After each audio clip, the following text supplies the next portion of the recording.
Hi, I'm James Bennett. I'm a global educator and dog groomer, really. That's what I identify myself as. I love teaching and grooming dogs and getting to see clients' dogs, but also helping people learn to be dog groomers. Hi, my name's Kirri and I am a dog lover and an owner of multiple successful grooming salons and schools across the world.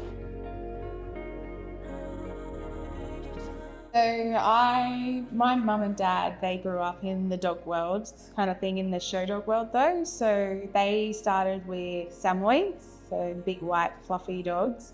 And then we kind of met the owner of Plush Puppy through the dog shows as well. And she had huskies, so I got involved in that, and I knew them from whenever I was 3 years old, and then it's kind of just gone on from there. And I said to my mum, I was like, I want to have huskies, I don't want Samoyeds. So then when I turned 10, I got my first husky, and then it kind of just went from there. Then I met James, and then now I'm showing poodles now and breeding the huskies.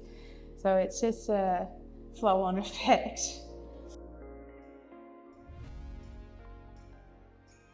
We knew of each other when we were at the shows and stuff, and I was older. Like, he always tells the story of I remember when you were a judge and you were judging me for junior handlers and you gave me last or something like that. I don't know, when did we start talking?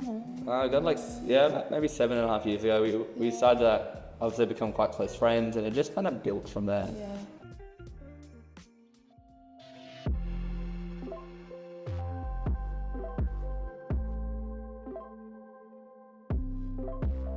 So with our Brisbane salon, so originally we started just with that. I think we bought the business for $5,000, and that was literally just the phone number, the clientele, and the socials. And then we kind of built it up from there, from this little salon in Geebung. And then we were like, oh, the shop available next door, why don't we look into that? And then now we've grown over there, and I don't know, is it worth how much now?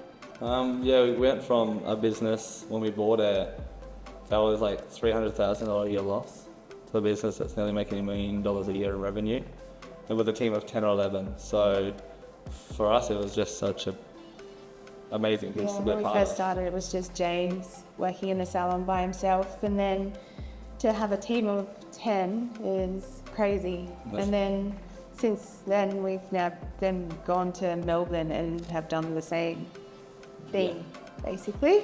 Yeah, we had this school in Brisbane, and then we decided to start a grooming academy in Brisbane, which is my James Bennett Grooming Academy. And then we got Melbourne, had some people jump in and support us and take that big leap to do it. It was quite scary, to be honest. But we bought a grooming salon at a school that we knew would be the right move to be able to help make more change. And it's one of it is Australia's leading grooming school. So we thought we need to jump at that opportunity, and then here we are. I remember when I first met Aaron, how I met him was sitting in my salon. This one here, obviously we're renovating at the moment and changing stuff up and doing more rebranding. But sitting in the old salon and sitting there on Instagram, and this thing popped up. Obviously we know how it works now, the funnel to find us, but it just popped up, hey, come meet Janine Ellis, and then obviously guest speaker was Aaron. Went to that obviously event, and it was ESUM. Sat front row, I was like, this is cool, get a free book, get all this.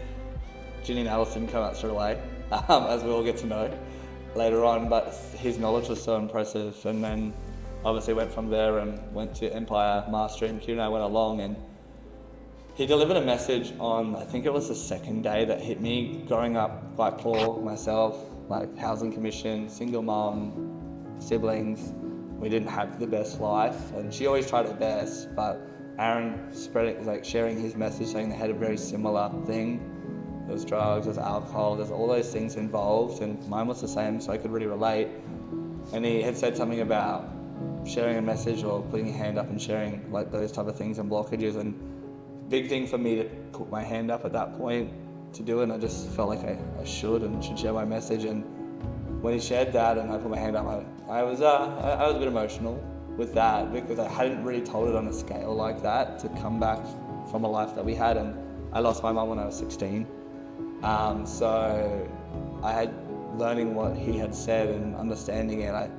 He was saying making choices in life and going through, because he had those same challenges. That really resonated with me, and because I'd already started that journey, and I'd gone from living in like Ipswich and all of that, and housing commission areas and the poor mentality, to trying to break out of that and be different. Our family, like, there's not a lot of people in our family that have tried to break that cycle, and I wanted to make sure I did.